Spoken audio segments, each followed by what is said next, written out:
Salut da Heavy Metal Heaven. Oggi ci occupiamo del secondo EP di una band francese recente, ma già validissima, che sa suonare doom metal con personalità e bravura.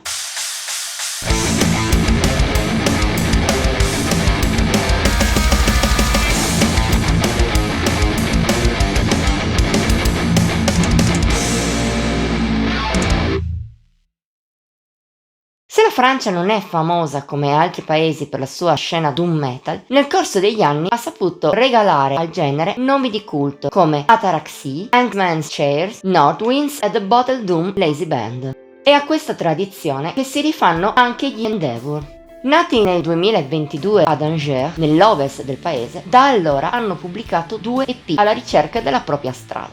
Un processo che sembra già ben avviato, a giudicare dal secondo Astonishment.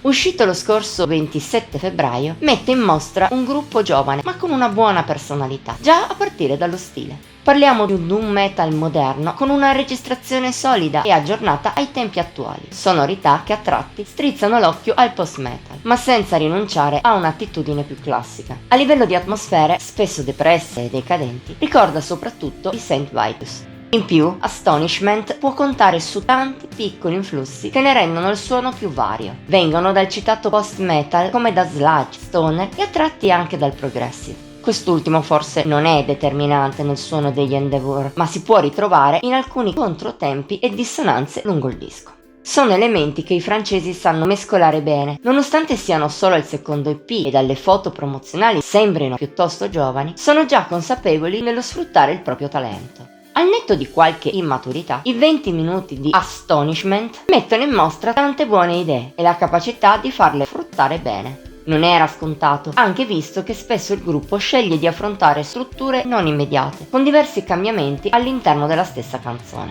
Una complessità che gli Endeavour però sono bravi a gestire. Da queste premesse ne deriva un EP di 4 canzoni con qualche sbavatura, ma per il resto molto corposo, come si può sentire per esempio in Can't Stand. È moderna, tortuosa, con un suo dinamismo, soprattutto nei momenti più impetuosi, contorti, e nel finale, con riff di retrogusto sludge. Si incastrano bene con strofe di basso profilo, piuttosto cupe, e con frazioni espanse, sognanti, in una maniera triste. Ancora meglio fanno le 2 tracce successive. Sober è a lungo truce, cupa, introversa, vive di una depressione latente, che però esplode in maniera lancinante in bridge e ritornelli dolorosi, i gran pathos.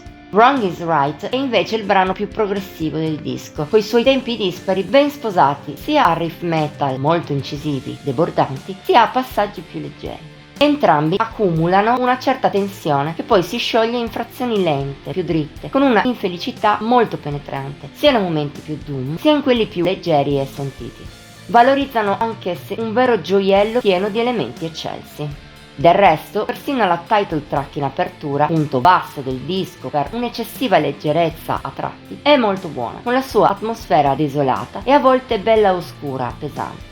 Anche questo la dice lunga sulla bontà di Astonishment, che alla fine dei conti si rivela un EP davvero ottimo e convincente. Forse gli Endeavour devono ancora raffinare bene il loro suono. Chissà se in futuro non possano deviare ancora di più sul progressive, oppure potenziare gli accenni post-metal, sentiti qui. Nell'attesa di scoprirlo, comunque, se ami il doom metal ti consigliamo non solo di ascoltare i francesi, ma anche di segnarti il loro nome. Se continueranno su questa strada, in futuro ne sentiremo delle belle.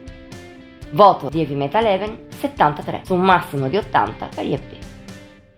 Per oggi è tutto. Se ti abbiamo attirato verso la band francese, puoi dircelo nei commenti, oltre a mettere like al video e condividerlo.